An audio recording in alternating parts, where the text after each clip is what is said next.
Okay, we're about 2 minutes past 1. So if you want to start, Chris, I'll keep an eye on the door, but I think it could be time to start. So. Okay, let me go ahead with the screen share. And all right, are you seeing that? We are. All right, great. All right, so so this session's going to be sort of the quick run through, just to give some glimpses of how I work on restorations, which is an ever-changing process. Every new restoration, I figure something new out or decide a different approach is going to be needed because the demands change. But here's my disclaimer, and Bob, this is why I mentioned you. Let me give you a second to read it.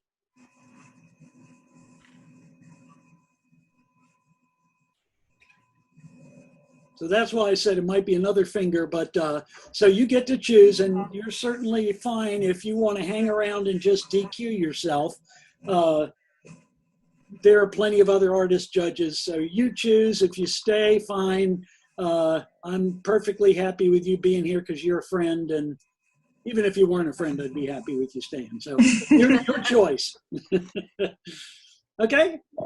And feel free to throw questions up to Ella, and Ella toss them over to me, though I've got enough material here that I have a feeling I'll be pushing fast to try to get done in the 1 hour, and let alone the 15 minutes of grace that you mentioned might fall after that hour. So see you guys later.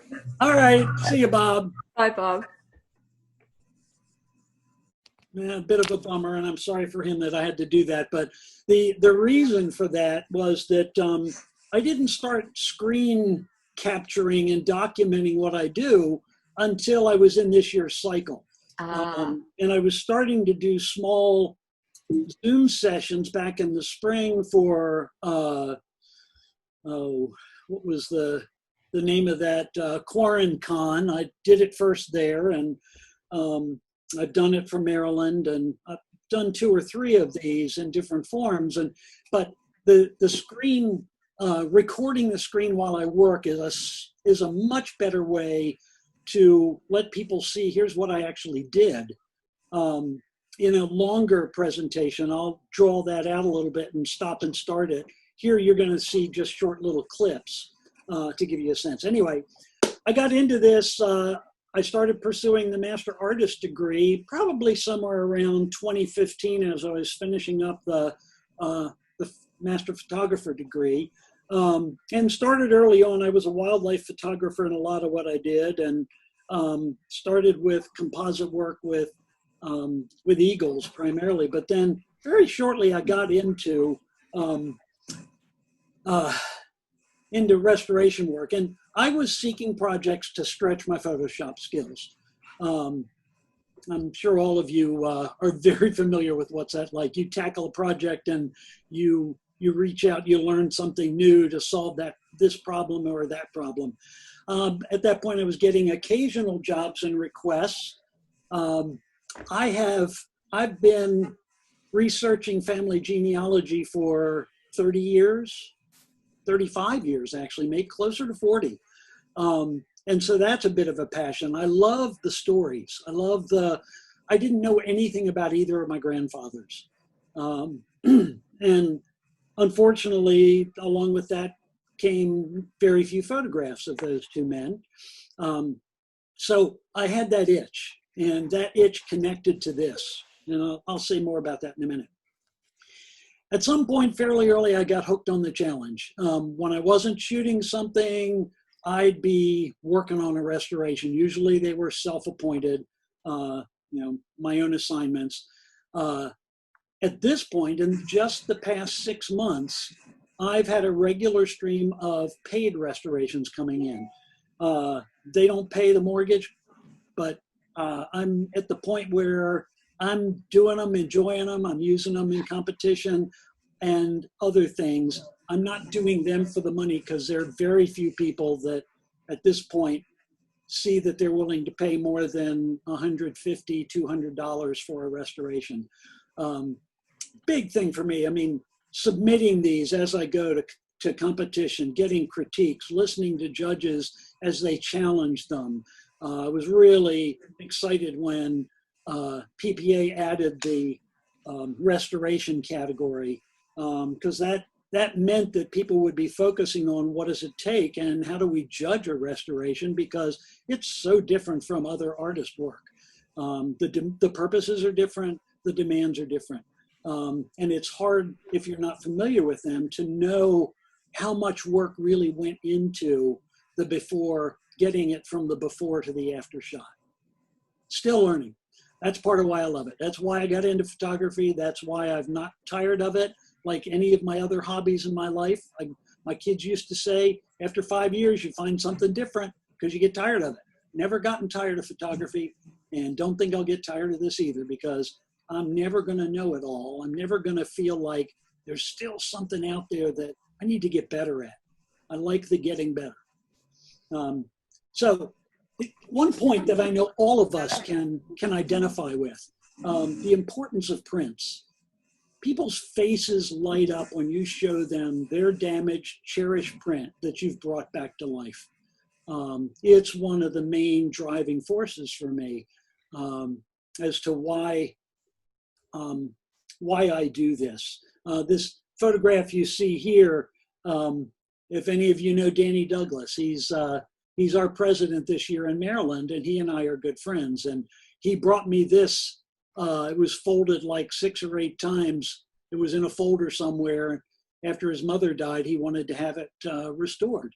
And working on this, it was as much for Danny as it was the challenge. You'll see this one again. But anyway, that lighting up people's faces when they see the finished product, it's like when you hand a portrait client their wall print and seeing them gleam, at the joy knowing they're going to preserve that. This matters. Just like your portraits matter. People's found old portraits matter. They've lost these people. They want to see them clean again. You get to meet some great people, and I have. One of the great blessings of doing this, people from all walks of life. You get to hear great stories. I always ask them to tell me the story behind the photo they want restored. I want to know what's driving their hunger to have it restored. And you just hear some great stuff. This one, a recent assignment from a woman. This is her mother in Greece, and her mother is near the end of her life. And she wanted to get this restored of her mother and father and take it with her to Greece to give her mother in July. And when she saw it, she almost cried, and I almost cried. It's like, I want to give it to you for free. But no, I didn't say that.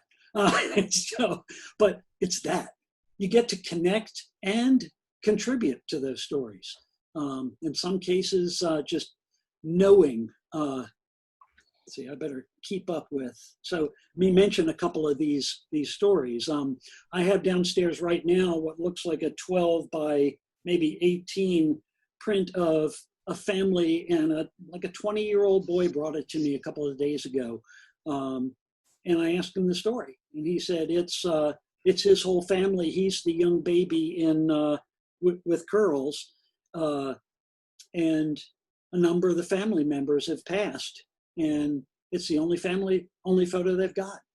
And so, I mean, I want to do more than this guy is expecting.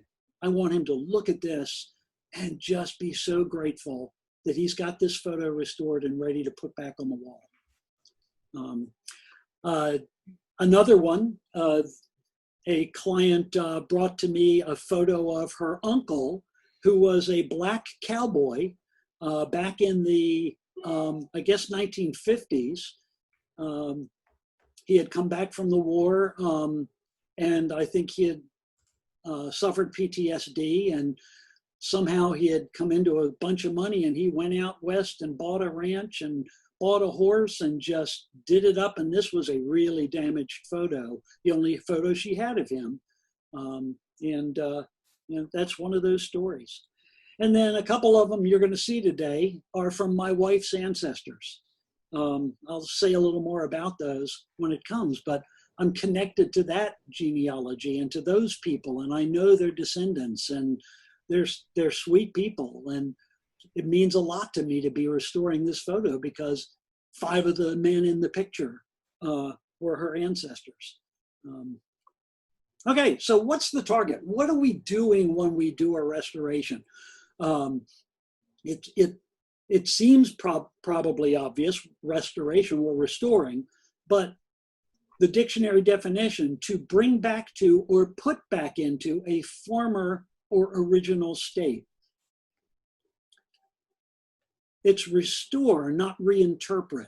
That's an interesting line.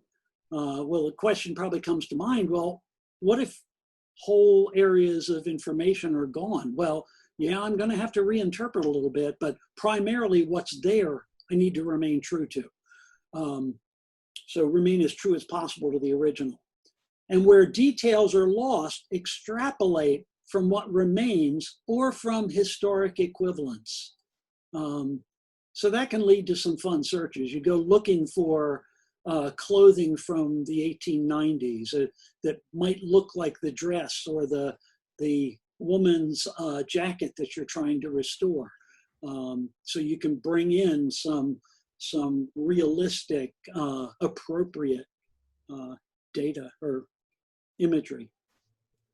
So I'll just say a word or two about, this is the reason that my restoration work has picked up. I've in the past 6 months, had my existing websites rebuilt to be, to all have the same, reflect the same branding. And I've fleshed out a couple of others. I have 5 websites now that all branch off from my one main Chris Paulis photography site. And this is one of them. And on this website, people can get basic information about pricing. If and when you look at that, please don't go, those prices are too low. Yes, they are. But there are little caveats built in there that it starts at. And the print prices are not very high. I do all the printing here on a DNP printer, and unless it's something bigger that they want, in which case I go to standard pricing on prints. But so much for that. This is the page roughly on how I price restorations when somebody comes to me with a job. And you can see, just get a quick look at that, that I sort of break them into tiers, and those tiers reflect my workflow. They reflect what I've come to understand are easy, moderate, and fairly challenging, time-consuming things. Tier 1 is roughly things that I can do without touching Photoshop, or at least not touching my Wacom pen and tablet in Photoshop. I can make adjustments to tone, exposure. I might add an adjustment layer or two, but I'm not going to have to go in with my pen and start reworking. Tier 2 is where that begins. That's where there are cracks and flaws and dots and noise and all kinds of things. Tier 3 is where I do most of my work, though, because it's pretty hard to come by a Tier 2 image. If the cracks are in a place where I'm not going to have to rebuild part of the face, like if it didn't run right through the eye and the nose and the mouth, it might be pretty easy to do. So it's Tier 2. But Tier 3 is everything from pick up the pen and get started on it. Tier 3's basic price includes the first hour of restoration work. And I then talk to the people, to the clients, about what I expect is going to be required so they can make an informed decision. So $80 an hour beyond that first hour. Okay. But enough of that. Let's jump on to, so what do I do and how do I do it? Like I said, this really could be a very long course, and I'm not sure I'm the person who could teach it because I don't feel like I'm expert enough yet. But I am pretty good at the things I can do well. So I'm sure that's how we all feel. But this is my general workflow, and general means these are things that I sort of see that I do and the order in which I do them, but I often change that up depending on the piece and how that seems to be working. So very first thing in a job is really critical, especially when we're talking about a paid job. I'll try not to read you everything since I assume you're able to do that. The key here is in being able to give them an estimate, determine how much work, what tier I'm going to be in. And another part of this is determining how I'm going to make the best digital original, because that has been a topic of learning too. Depending on what kind of a print it is, sometimes I have to set up the lighting in my studio on a light table with light coming through the back of the print to get detail, because a lot of details hidden under the surface that has oxidized or deteriorated in some way that nobody realizes is there, which is kind of cool. So I either scan or I photograph, and sometimes I've even done a little bit of both to try to combine surface detail and underlying detail. Converting to black and white often? Was that a question? Deborah says to thank you. She's raising her hourly price on restoration. Good, Deborah, good. You do too good a work to be charging less than I do when I'm kicking myself for how little I charge. It's that fine line between, well, do I really want to get any work, or do I, which I know is, we talk about pricing and we all call each other or call ourselves lame for setting our prices too low. But I figure as I move along, I might inch them up. Just depends on how that market seems to be developing. It's hard to know in this kind of a thing and in this kind of a climate. Adjusting tones and contrast, that's a tier 1 thing. Removing, repairing stains, adjusting tint. You're going to see some of these in practice in the little segments I'm going to show you. Roughly in this order, these things generally have to get done before the things that follow. Repair major spots and imperfections and rips, tiers 2 and 3. Eliminate scratches, dust, and specks. That's 2+. And the tools I tend to use for those are the history panel and filter dust and scratches. There is a really cool trick that I learned from Janet Allen in a video workshop that just saves worlds of time removing widespread dust and scratches that old photos are typify. Using the history panel and filter dust and scratches. You're basically painting from one snapshot to another snapshot using a history brush in darken or lighten mode. And you've adjusted the filter so that as you paint, it just wipes out all of that little detail. But what you have to be really careful of in setting the level of the filter is that it's not going to wipe out key details that you're going to need to have in the product after you're finished with that. So there's a fine line there. And sometimes what I'll do is I'll use that and only paint some areas and not paint where, let's say, details around the eyes are. I'll take care of that another way later on. Then I'm into rebuilding missing details with an emphasis on the subject. Since so far everything that I've done has been portrait work that I'm rebuilding, that subject is the face. And the clothing. Typical tools for this I'll use are the clone stamp in multiple modes, not just in normal mode. Sometimes I'm using it in darken mode, lighten mode, so that I can transfer information from one part of the image to another, and yet maintain the integrity of what's already there. Mixer brushes, they really come in handy, especially on facial features, trying to restore smoothness where it's been just pockmarked and torn apart by dust, scratches, and so on. History brushes come in really handy. They're great for rebuilding or building depth back into an image that is very flat. You'll see some of that as we go along. Um,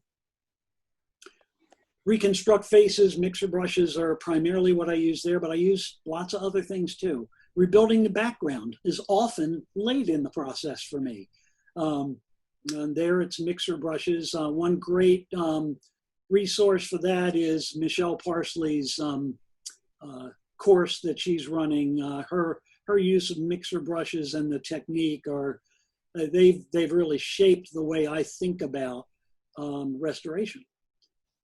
And if needed, colorize the finished images. I haven't done many color images. Most of what I get is black and white because it's so old. But I've done a couple and they've worked out pretty well. And then make finishing touches to integrate all the elements. I will try out high pass sharpen. I will add noise to bring back a little bit of grain that I've smoothed out doing other things. And that's all really important to make it look realistic. You don't want it to look like a cartoon. I think you saw in the material that I'm a juror in training, and one of the things that I think as I look at a restoration is, has it gone cartoon-like, or does it look like an actual portrait? For me, I want to bring it out of the cartoon phase. I want to bring it into, I want to have real depth. I want to have shape and roundness to things. So we're going to explore this. I'm going to let you look at a time lapse of one restoration. So you're going to see like little 3-second clips with captions on them, showing you, telling you at least a little of what is going on there. But 75 seconds long, you're going to see start to finish one of the restorations that I did recently. Okay, everybody ready? This is George Marion Hendon. He is, he's in my wife's family tree somewhere. I got it from her brother-in-law, a doctor in Georgia, in Atlanta.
So that you can see, and here's the before and after.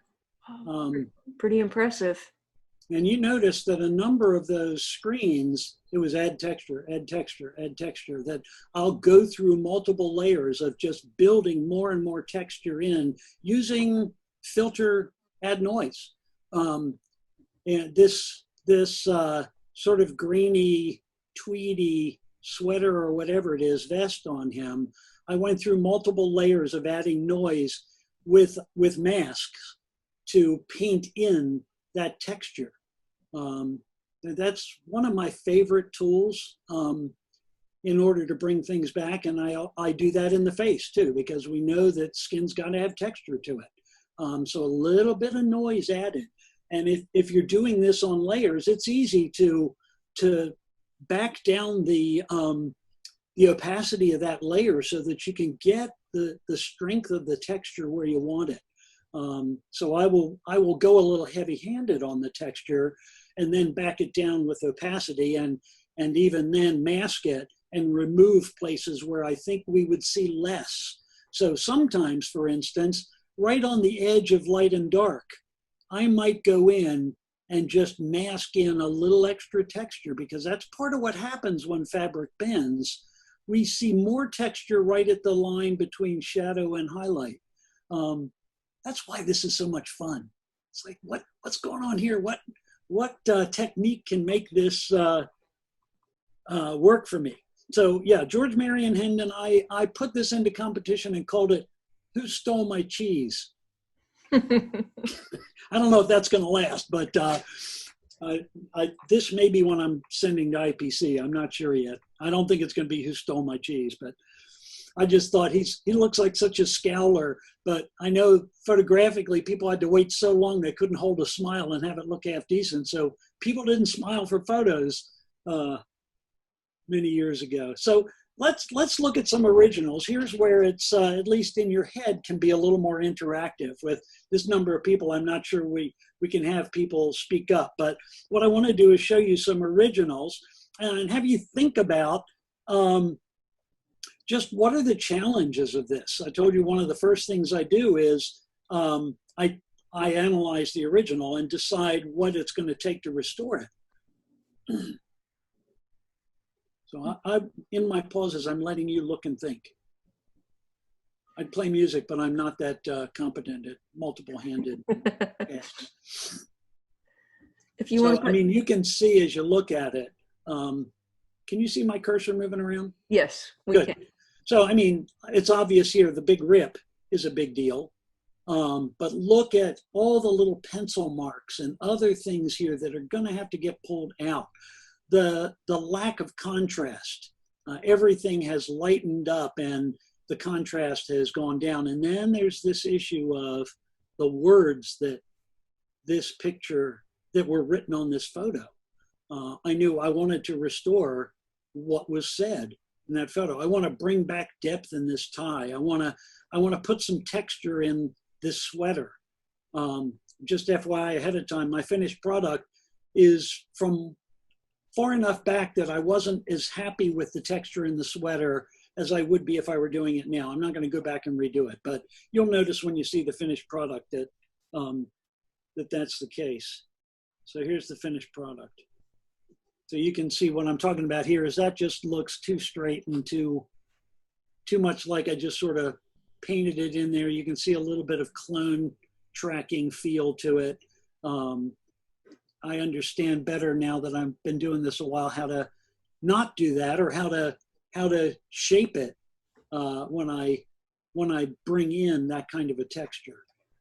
Shape it without shaping everything else. But I was lucky on this one. This one wouldn't be a high tier 3 because most of my work in Photoshop with the pen is going to be down here.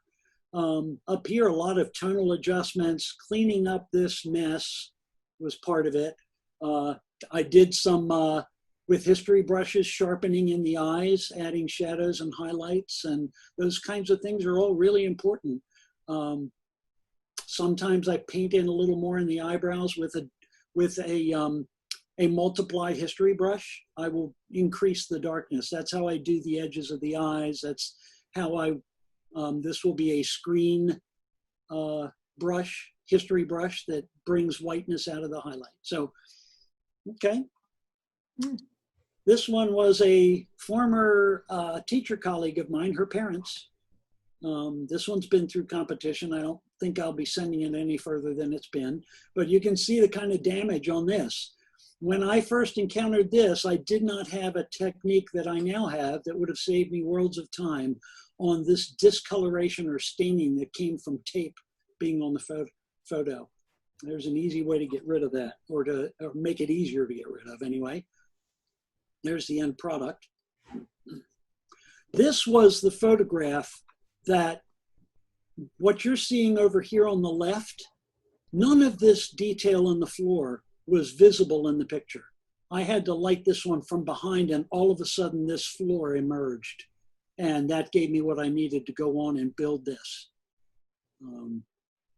Lots of history brush in multiply and screen mode to add depth and bring shape back to what's in this image. Okay, and of course this little name down here. let's see. Once in a while I pause because I'm following it also on my iPad where my notes are listed. So this one. We have a question about what you Yeah. mean by light from behind. Oh, light from behind. So let's see. Oops. So when creating a digital original from a print, sometimes the nature of the print, the surface of this print degraded so that, I guess it was oxidation. I was never a film photographer, so I don't know all the technical terms for it, but maybe the silver oxide deteriorated and this became black. By shining a strong light through the back of it on a light table, I was able to photograph this and get the detail that was behind the oxidation. And that is a great lifesaver. And people look at that and they say, where did you ever get that detail? It's like magic. Are you gonna talk about how you handle the tape? How I handled what? The tape. Oh, the tape. Yes, we're going to get to that later in my Okay. sort of point by point through one particular, and I might need to speed up from the looks of things. So this one did not do well in competition for quite a while. And it is a real case in point of stick with a piece that you feel strongly about. I didn't even know, and maybe it's 2019. I get them mixed up. The GIAs are 2020, right? Right. Right. Okay. So that was a GIA finalist. I didn't know that until I was on the floor at the Grand Imaging Award. It was an 83 and went in the showcase book, but I didn't know it was going to be a GIA finalist. I thought, how rare is that? I mean, there are so few meriting restorations that thing made it as a finalist. But anyway, you can see the damage in this. This was a huge print, probably a 22-inch oval. And it had a companion of the husband. And this has been through several iterations. A lot of what I do now is no longer evident in this. And again, I would do it better. Like, I think this is a little too speckly and mottled over here. I think the same here and here. I can do much more light-handed work than I did on this one. But it was sometimes painful, but instructive hearing different panels of jurors focus on different things they didn't like about it, and reasons that they wouldn't give it a merit, until finally it got a merit at IPC. Actually, it got a merit at Southeast. This one was in the loan book, showcase book a year ago. And to this day, it is one of my favorite jobs ever. This is from the family of a friend that lives in Pennsylvania. But look at the damage on that image. And just think for a second, what would it take to bring this back? To make this look deep, make it look like the original photographs? You see all those spots, the lack of detail in all kinds of places that those spots have obliterated. And you can see it all over this image.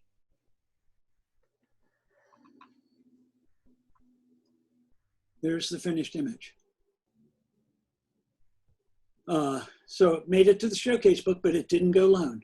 I was really hoping for that one. You know, we've all been there. We have one that's like, I put my life into this for years. It wasn't years, but it was many hours. I wish it had gone loan, but who cares at this point? It went showcase.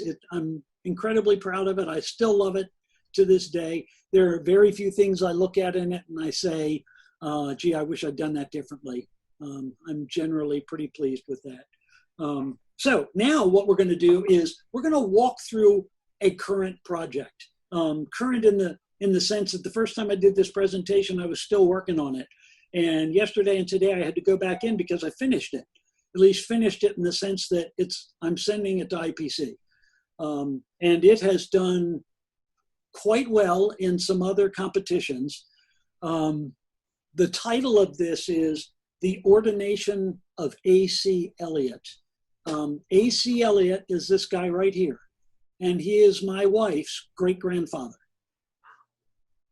5 men in this photograph are relatives of hers, including this guy, who I think is a great-great-grandfather.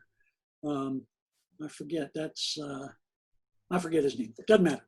Anyway, so I tackled this one for so many reasons. An unpaid, self-appointed job, but largely I tackled this because it was damn hard. I did not think I was going to make it. I have no idea how many hours I put on this, but I will tell you this: next time I get a project like this, it will take less than half the number of hours because I had to solve problems that brought me new techniques. So let's march through this a little bit. And here I'm going to frustrate you by not giving you enough information, probably, but that such is the nature of a 1 hour presentation when you're talking gobs of demonstration and things like that. So these are some of the things that I've learned to do fairly early. Look at the difference between those two. I'm not at this point concerned about color in any way. I'm just trying to get a little more depth.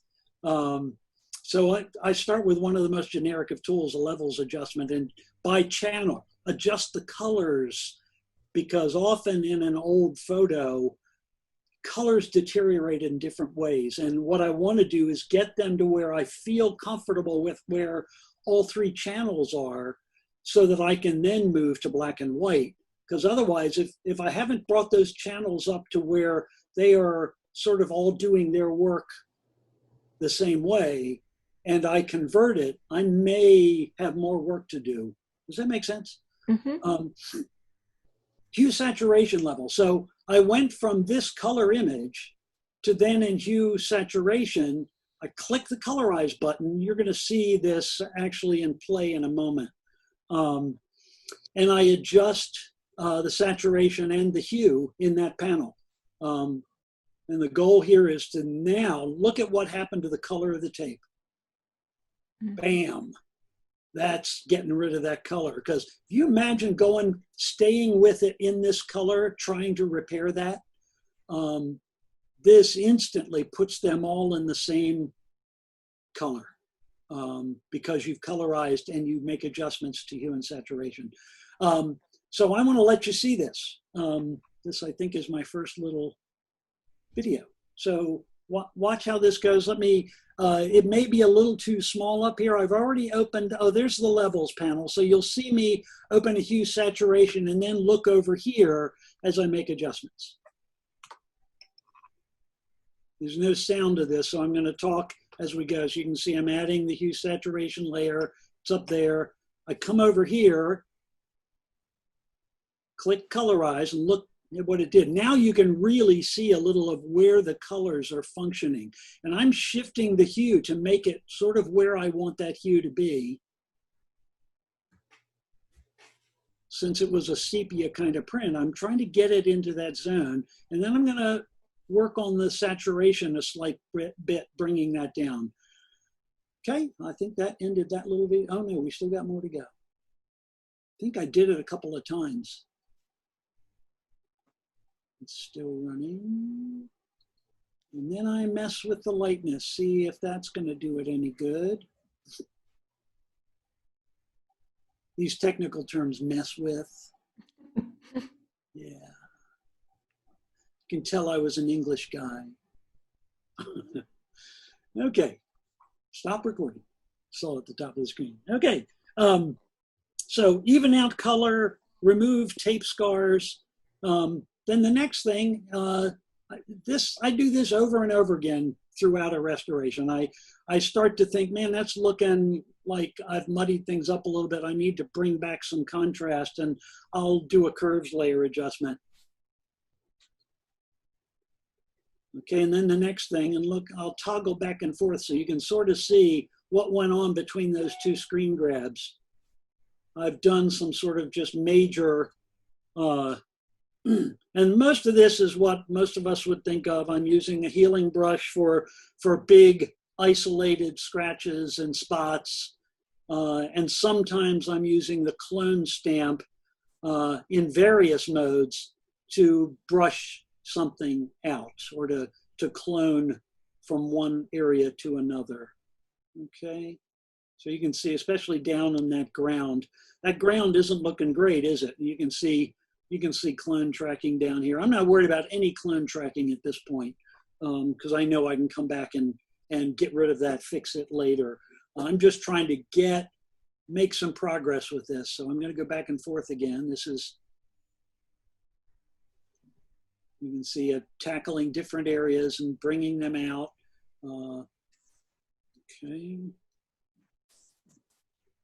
Okay, now this one, I'm going to show you a little screen video of what I'll do using the clone stamp in darken mode to paint back in color in or tone in this jacket without losing the tone that I want to retain. So this is a combination of using the history brush in darken or in multiply mode to outline the features I want to remain, and then painting in darken mode from here to here so that the darkened lines that I painted in here will not be removed. So let me let you see how that works. Whoops, I hit a wrong button. Sorry about that. Here it goes. Okay, so you can see I'm picking the history brush, going to multiply mode. Oops, I have to go pick the correct.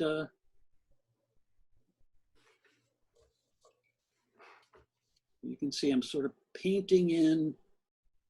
I adjusted the opacity of that. I took it up to 100% opacity in the multiply brush. And I'm just trying to outline things so I remember where they are, where those boundaries are.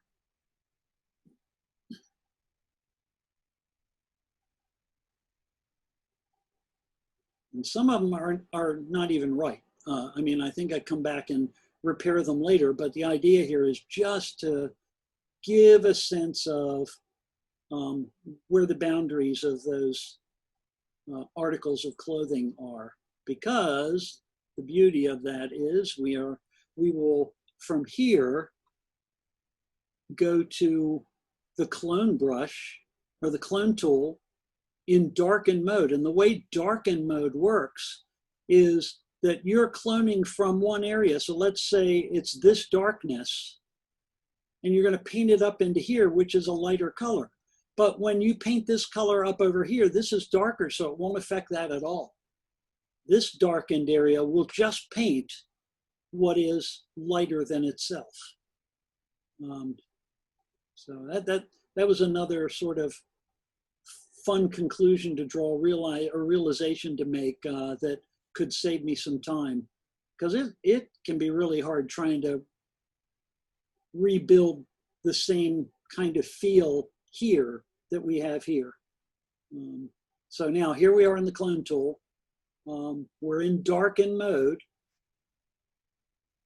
and I tap and I start it, and there I am painting. So watch what happens when it hits one of those dark lines. Nothing.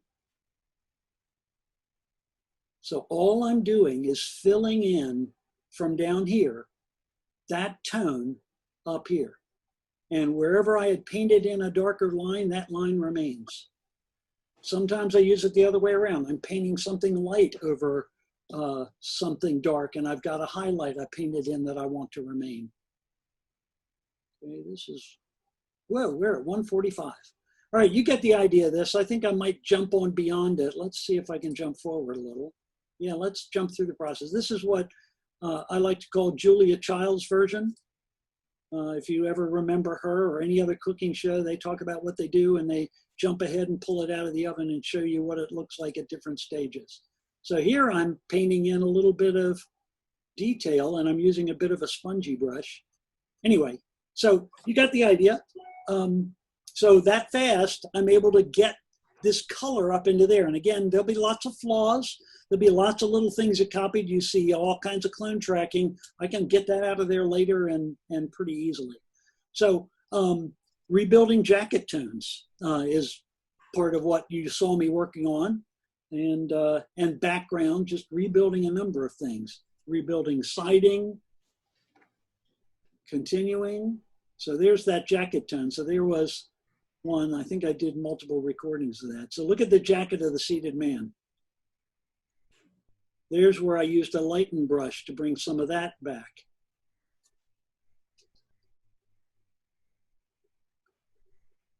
Okay. So another curves adjustment, because I was feeling like, okay, everything's getting a little too subdued. I want it to be a little, have a bit more pop to it. Okay. And balancing faded areas with context. This is another little sort of tool that I decided I needed to find a better way than even the cloning, where it is just a matter of, it's like a different exposure there, isn't it? And so I thought, well, why not try an exposure adjustment layer and an inverted mask and paint that in and see what I get. And that's what I got. So there's an exposure layer over top of this image where I've dropped the opacity of it, or I've dropped the exposure to be more like what's next to it on the pants. Now, it's not perfect. Remember what I said earlier you could do here. I make it a little bit darker, but then once I get it in there, I adjust the opacity of that, that adjustment layer, that exposure adjustment layer, so that it matches the pants. It's close enough that I can then work a little faster and move on. Okay. So I think this is my little video of it, so you can see it happen. And we may jump through this too once you see the basic idea, but you can see there's the exposure layer. I've adjusted the exposure. I must have, yeah. Or I'm adjusting the exposure. And now notice I inverted the layer and I'm painting back in.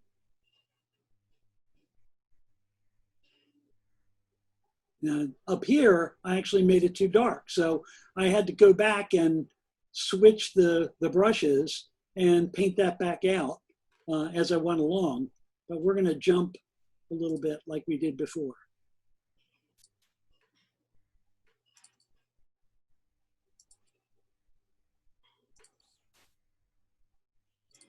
Hope I'm not driving you crazy with this. But No, you can see sort of how this is working.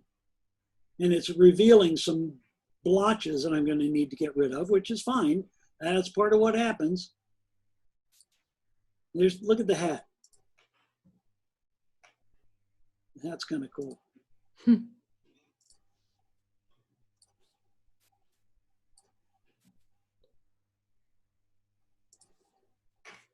getting the idea. And I went back and so there I'm using, what did I do? I think I painted it. Yeah, I had painted it in. I needed to remove that because I don't want that getting darker. And I'm sure there are infinite other ways to do this in Photoshop, but it was just one way of using one of those adjustment layers. Yeah, here's where it's going to have to get darkened, clearly. Those striped pants were a real pain. All right, I'm jumping over here doing his. Sometimes I do it just to bring in shadows.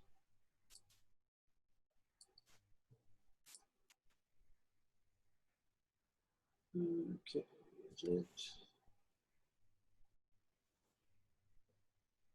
I think it's done. It's almost done. Okay. All right. So now the next thing. So you've probably been noticing. Look at this guy in the upper left. This guy and this guy. I've got a half a face ripped off here, and this guy's got no head, and so that's a problem. Yeah. Yeah, that's a problem. I'm restoring this photo. I need to do that. So I did have this reference photo, but look, I think it wasn't even taken at the same time, because when I look carefully at these two images, the lighting's slightly different. The men look somewhat different. I think it was taken with a different camera and focal length. And so all kinds of things wouldn't work if I were going to just copy this and paste it. But all I needed was really the outline of this head. I needed the sense of What's he look like here? What am I going to rebuild manually on this guy's face? Okay. So first couple of attempts. One of the tools that can really be your friend when you've got one half of a face but not the other. I know we don't have symmetrical faces. Most of us have differences from left to right, like bigger sized eyes, or in my case, a crooked nose and a smaller eye. But when you're doing a restoration, you don't necessarily have to make differences, but you can play with them and adjust them. One of the things I've learned is using mirrored cloning.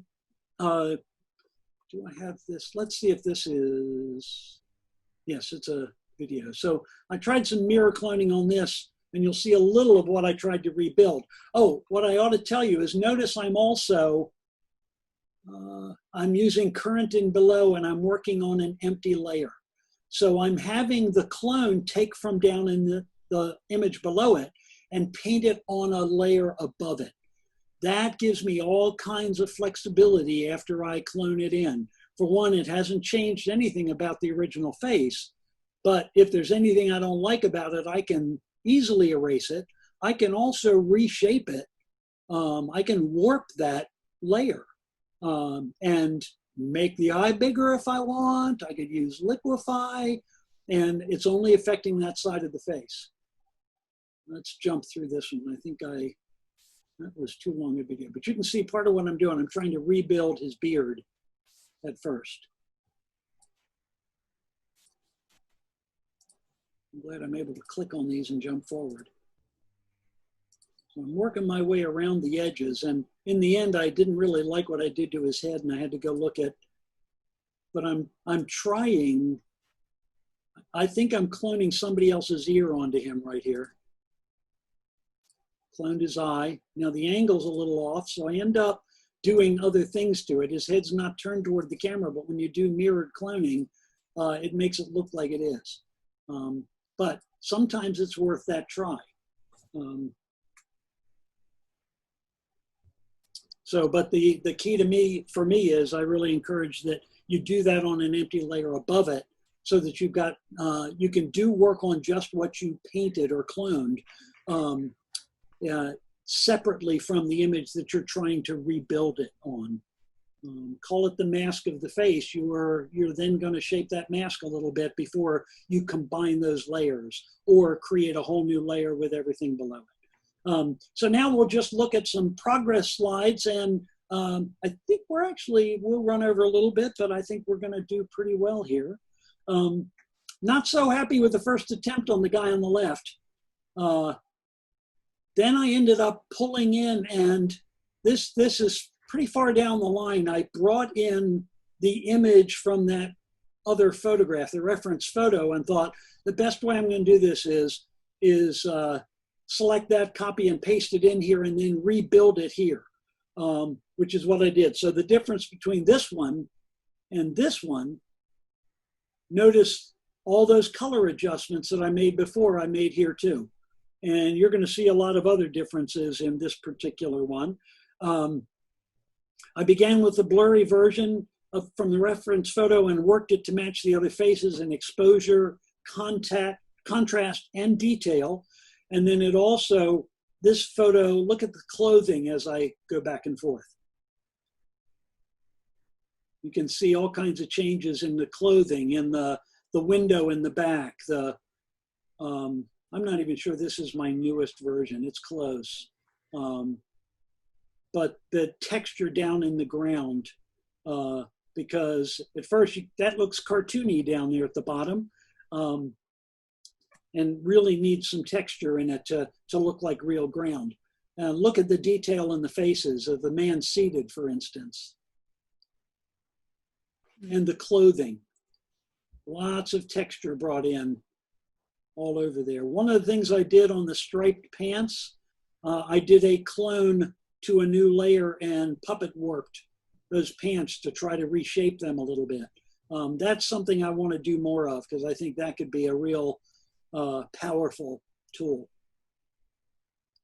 Okay, so we're right near the end here, so we're actually going to finish on time, I think. So out of the blue, I told you this is about fun stories and connecting with those stories. In July, somebody you probably know called me from Alabama and said, hey, I got a call from the local college where little Richard is going to be buried in 2 days. And they want to have some old photos reworked to do a display for the family at his funeral. You all remember when little Richard's funeral was back in July, and probably remember that he died, and on the news they did tributes and that sort of thing. And she said, would you do it? What would you charge to work a few up so they can print and gift to the family? And as it turned out, because of how little time we had, I had 1 hour. So she had me do one.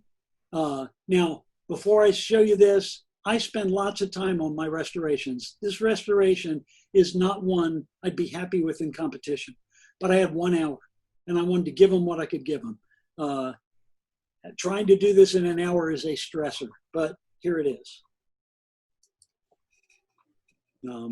Again, I look at this and I cringe over a lot of the things that I didn't do, but this was devilishly difficult coming from the original and knowing I had 1 hour to get this done and get it out. But this was the news article that it came from. They sent me a low-res digital, I guess, that they photographed of it for me to start with. And so it was more than I felt comfortable doing, but it was like, okay, I'll do it. Just tell them not to shoot me. Oops. So here are some photos, and I've been bad on these. I'm not going to be sporting these around. I've asked them to give me rights. I asked the college, it's Oakwood University. I asked them to photograph this display and send me an image that they'd give me rights to, and they're still in the middle of doing that. These are ones that came off the internet that were taken the day of the funeral, and there's that restoration in the center of their display. And frankly, from the distance that people were looking at it, it didn't look too bad. It doesn't meet my perfectionist standards, but it just felt so cool to look at the news and see, a little contribution. That story, his name's going to mean a whole lot more to me in the future. Just one of those fun opportunities. This was another. Here you're seeing on the left, and I'll go questions, comments then, but on the left, there's what it looks like when you photograph the surface of this photo.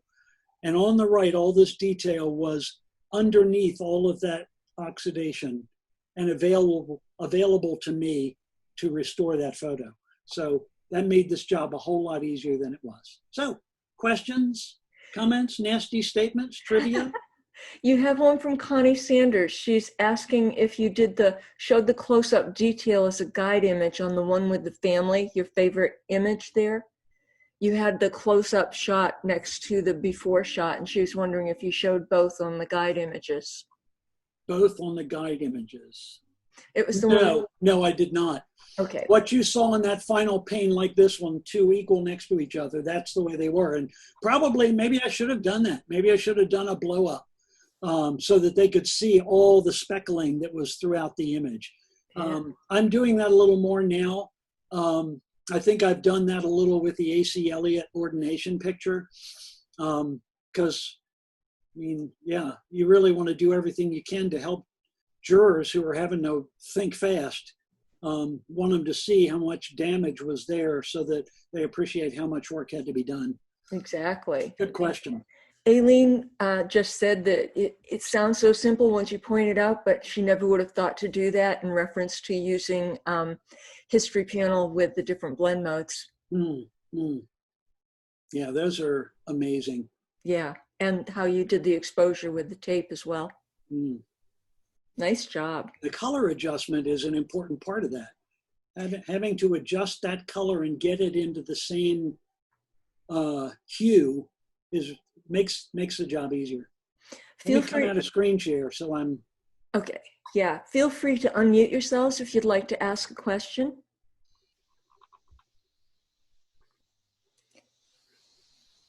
Anyone have more questions? That was really informative. Thank you, Chris. Oh, Yeah, you're welcome. I've done a few Thanks to all of restorations. you. I think many of you, I see your names, I see your images in competition. I, I'm in awe. Yeah, it's a great community to be a part of. So Chris, if we send you an image, will you work on it? Well, Leslie, does this sound familiar? It does. I'm still grateful. She sent me an image that she was working on and asked me to give some input. And did I play with that one a little bit, or did I just give you input? You just gave me input, but you recorded it, and it's been so lovely to have that. I did it like a juror's critique. I did the screen share and talked through and sort of pointed at some things. And I can certainly consult on images. I'm happy to do that. Well, this is it. I'd rather pay you this because I don't do this work. Oh, okay. Well, yeah. It's my Go mother. to restorationphotosmaryland.com. It's my mother-in-law. Oh, awesome. Anyway, and I promise I won't put any tape on it. Hey, I must really love Chris. life to go through all that. Hey, Chris, this is Dwight. Hi, Dwight. Hi. The last image, the sample, the wedding couple, was that an entry last year or a couple years ago? That Might have been. Might have been. Yeah, I kind of recognized that one. I was on the panel with that. Oh, That was okay. nicely done. Very nicely done. Thank you. Nice, nice. Very good program. Lots of nice comments in the chat, Chris. Thanking you, and what a fantastic program. Thanks. My pleasure. Thank you, Chris. All right. So, You're welcome. Oh, Connie has something. Yeah, I want to ask how well versed are the jurors who judge the restoration photos in all of these intricacies that you've presented today? Have they, I mean, I know they only have a little bit of time to judge them, but I've known people who say, you know, they get critiques and the critiquer says, well, I really don't do restoration, but, and I just wondered, you know, what kind of background the jurors actually have in judging these things. Well, I can't really answer that. I have to appreciate how difficult their challenge is, and I have to also realize that, you know, I am much better at judging certain kinds of work in the open category than I am others.